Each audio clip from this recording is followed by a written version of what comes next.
look at an algorithm, I just want us to think about combining those forces and look at an algorithm for how we determine the electrochemical force. How do we determine the overall combined force if we have two separate forces?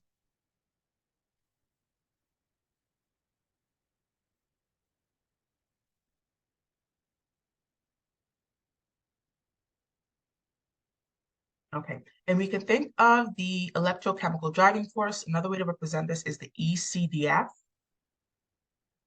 So it is the ECDF,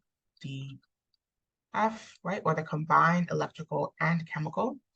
And the first thing we want to do is identify the direction of the individual forces. So identify the direction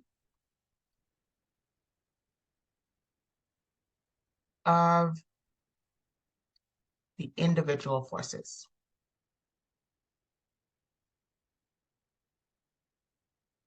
Okay, that is the CDF, the chemical driving force, and the EDF, the electrical driving force. So we're going to identify the direction of both of those forces. Now we're going to find one of two things.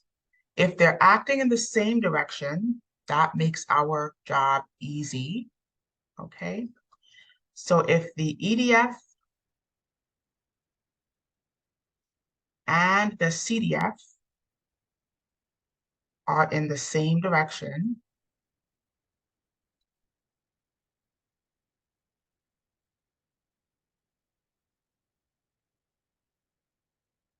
then the ECDF moves in that direction.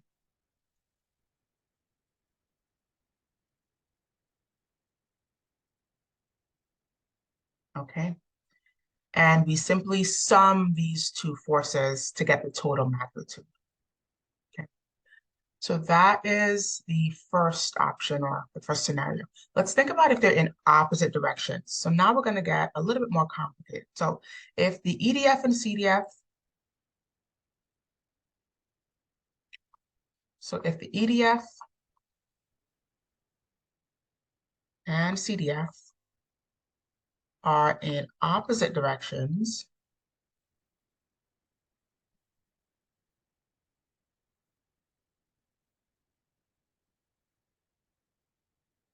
then we want to think about the equilibrium potential for the ion and the membrane potential that currently exists, okay? So then we're going to compare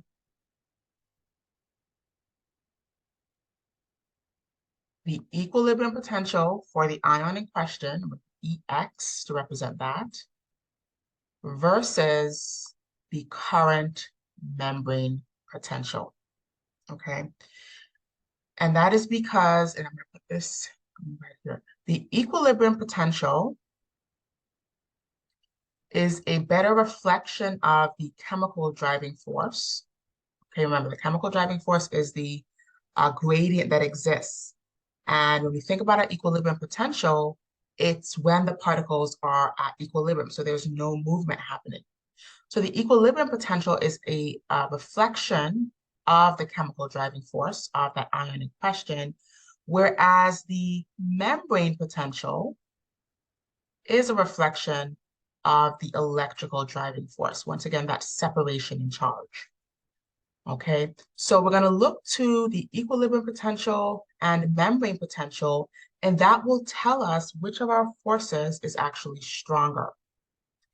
So let's take three different scenarios here.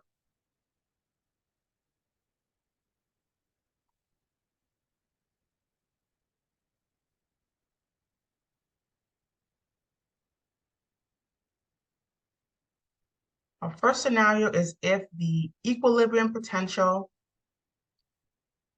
is greater than the membrane potential. In that case, then the chemical driving force will be greater than the electrical driving force. And then the ECDF, which is the combined electrochemical driving force, will follow the direction of the chemical driving force. The direction of chemical driving force. Okay.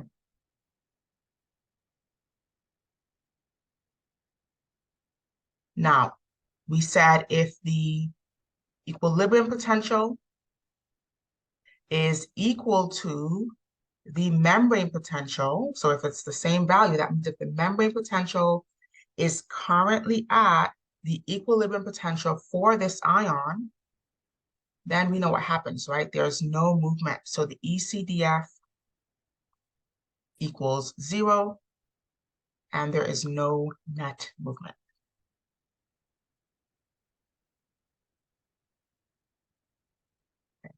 We can say here that the particle is at equilibrium.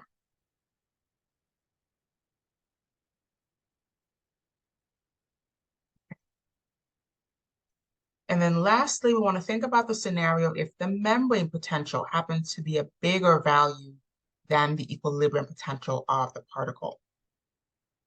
So if the membrane potential is greater than our equilibrium potential, then the electrical driving force is greater than the chemical driving force,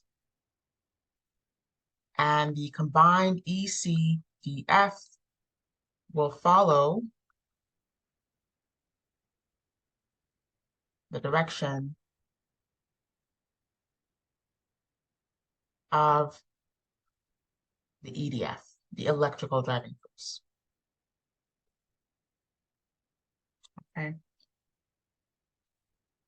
So we really want to compare the membrane potential to the equilibrium potential in order to determine which of the two driving forces is stronger. All right, I'm just gonna highlight some of these points here so you can see exactly what we're comparing. And here our particle is at equilibrium. And then if the equilibrium potential happens to be greater than the membrane, oops, completely botched that. If the equilibrium potential happens to be greater than membrane potential, CDF is greater than EDF, and the total direction will follow the CDF. Okay.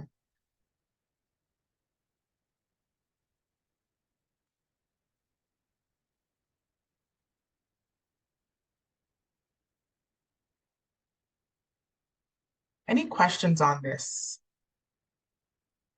Any questions so far?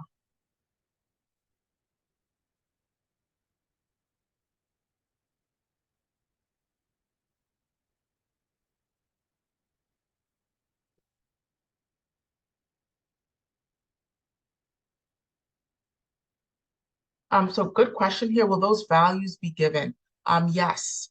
So we will move on to talk about the specific equilibrium potentials for each ion. And then if you need to be able to make a calculation or make any assessment, you will be given the membrane potential and the equilibrium potential. Okay, good question.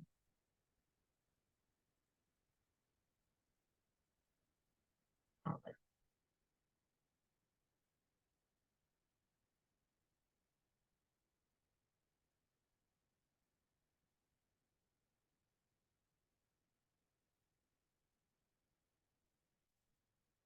Okay.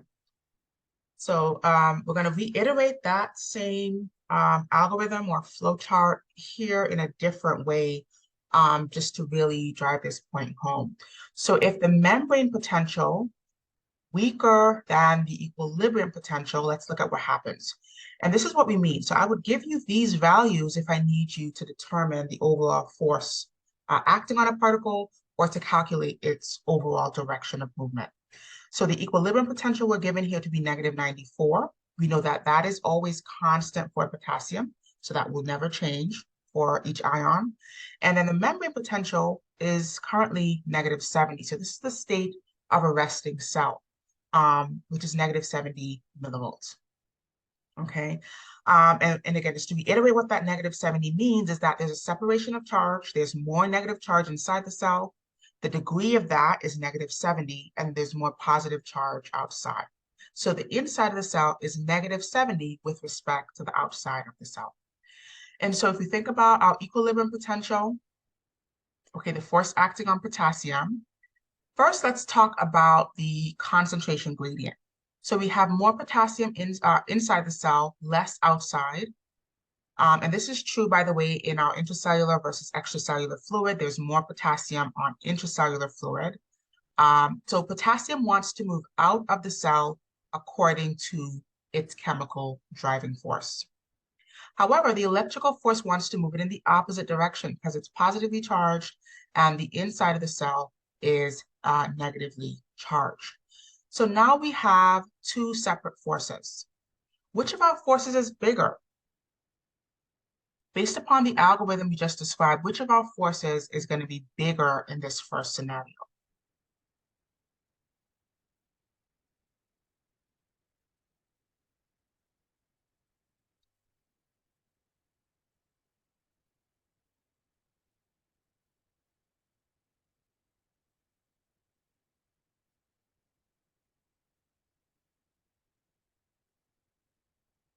Exactly, yes, so that is correct. So yes, the chemical driving force. So the chemical driving force will be greater. That is because our equilibrium potential is bigger. It's a stronger force. And the equilibrium potential, we said, is a better reflection of the chemical driving force. So in this scenario, our membrane potential is weaker than our equilibrium potential.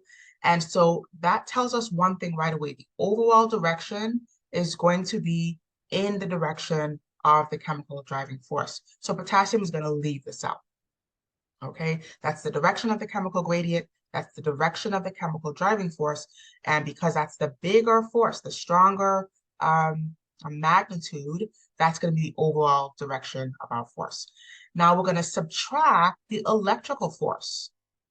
And because we subtract the electrical force, that's going to be our 94 minus our 70.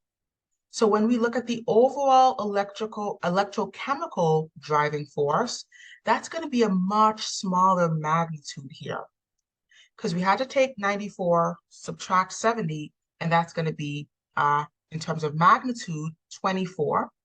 In terms of direction, out of the cell.